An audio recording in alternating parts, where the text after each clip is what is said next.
Boa noite, amados irmãos. Meu nome é Selma Rodrigues Amorim e hoje nós estamos aqui para estudar um pouquinho o Evangelho de Jesus. Mas antes, nós vamos fazer uma prece.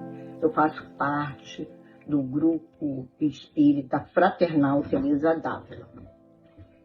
Então vamos elevar os nossos pensamentos para esse mestre de infinito amor e bondade, em agradecimento por essa oportunidade que estamos tendo de estudar os vossos ensinamentos através de tantos esclarecimentos deixados por ele, o nosso irmão maior Jesus, por esse infinito amor de Deus e de Maria de Nazaré, que possamos estarmos bem tranquilos para o estudo da noite de hoje, graças a Deus.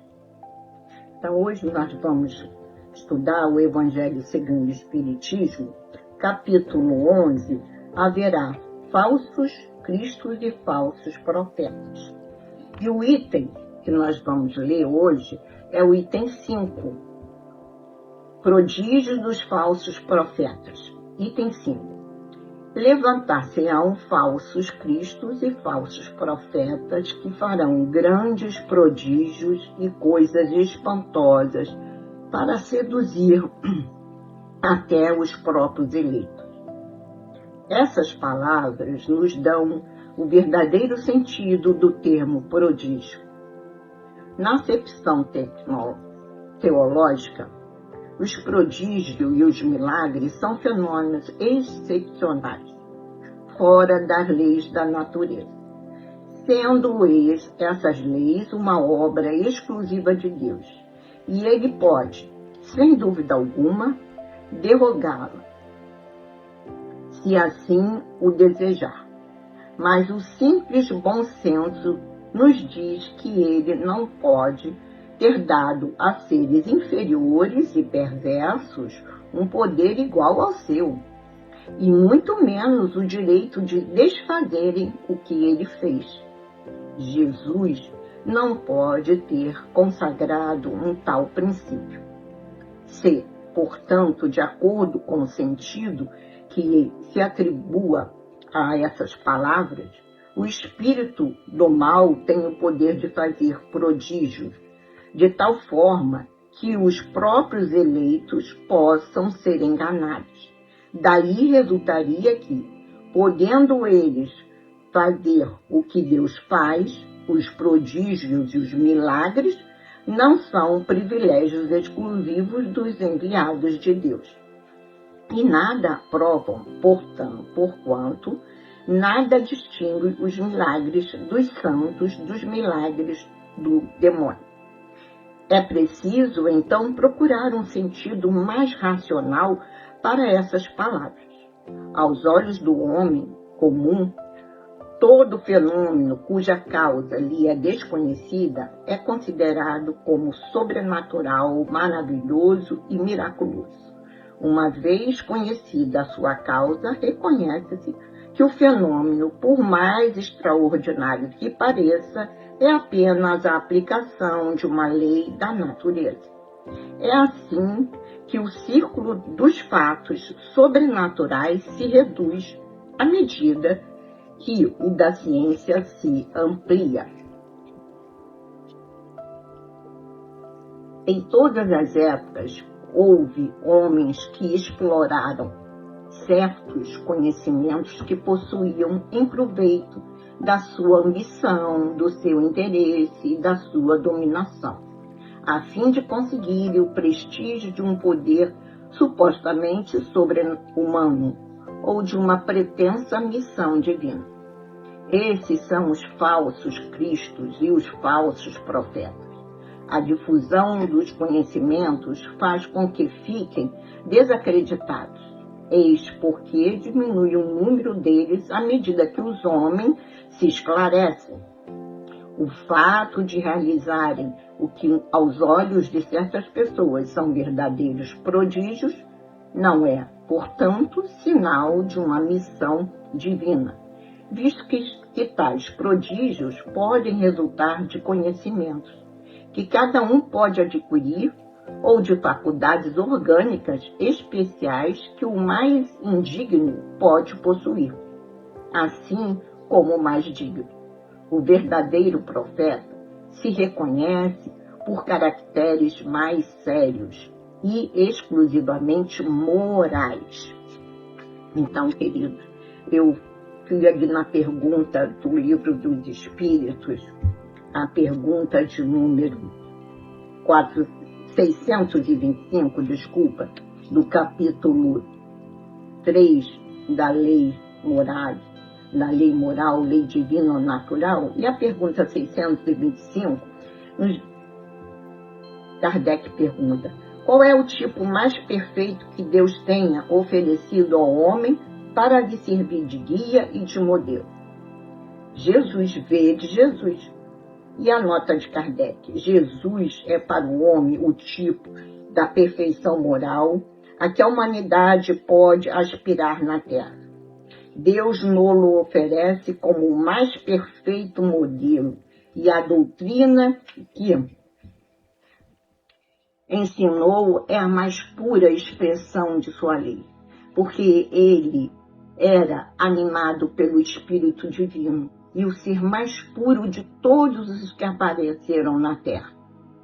Se alguns daqueles que pretenderam instruir o homem na lei de Deus, algumas vezes o têm desviado através de falsos princípios, foi por se terem deixado dominar eles próprios por sentimento muito terrestre e por terem confundido as leis que regem as condições da vida da alma com as que regem a vida do corpo. Muitos têm apresentado como leis divinas o que eram apenas leis humanas, criadas para servir as paixões e dominar os homens. Então, queridos amados irmãos, a gente tem que estar sempre estudando, orando, vigiando e orando, para que a gente não caia nessas tentações, nesses falsos profetas, né, que se dizem falsos, querem passar por pessoas do bem, mas que só querem levar dinheiro, coisas materiais dessa vida. E o importante para todos nós que já estamos na doutrina espírita é entender e valorizar o amor, o bem divino de Deus que nos ensinou com tanta pureza e simplicidade que a gente pode caminhar através dos irmãos e através de nós mesmos, só fazendo o bem, estudando a doutrina com tanto amor e carinho, perseverando nesse bem maravilhoso que nos conduz aos ensinamentos do Mestre Jesus. E aqui tem algumas características dos prodígios e falsos profetas. São enganosos, né? Ou eles usam disso para seduzir as pessoas. Nós, né? Que se nós não tivermos uma base do estudo, do conhecimento, com certeza a gente vai deixar se levar por esses falsos profetas que querem nos enganar para tirar proveito de nossa, infelizmente, da nossa fraqueza. Por isso a gente está sempre estudando, esclarecendo, mesmo que a gente ouça uma palestra, a gente procure pesquisar nos livros, na codificação toda de Kardec. São livros maravilhosos. Então, os fenômenos sobrenaturais, né, que eles fazem, esses falsos profetas, né? Sedução. Os falsos profetas são sedutores, parecendo ter poder superior para atrair seguidores, como visto em ensinamentos espíritas e religiosos. Falsidade. Suas mensagens e obras contradizem os princípios morais e a verdade, mesmo que usem termos religiosos. Então, os prodígios, os falsos profetas, são grandes sinais e maravilhas realizados por indivíduos que fingem ser enviados de Deus para enganar, explorando o desconhecimento e a credulidade das pessoas como nós, com fenômenos que parecem sobrenaturais, mas que, na verdade, são aplicações das leis naturais. Então, o verdadeiro profeta é Jesus, né? E agora nós vamos falar um pouquinho da nossa amada Santa Teresa de Jesus, Santa Teresa d'Ávila. E o livro é O Castelo Interior ou Moradas. É o 7º capítulo. Não, minto, desculpa. É o das 7 moradas, capítulo 4, item 9. E aí a nossa amadíssima, querida Teresa d'Ávila nos traz um pequeno texto, né? Torno a dizer, para isto é mister que não ponhais vossos fundamentos só em rezar e contemplar. Porque se não buscardes as virtudes e não vos exercitardes nelas, ficareis sempre anãs pequenos, né? Não evolui. E ainda praza a Deus que o vosso mal seja só não crescer. Pois, como já sabeis, quem não cresce, mingua.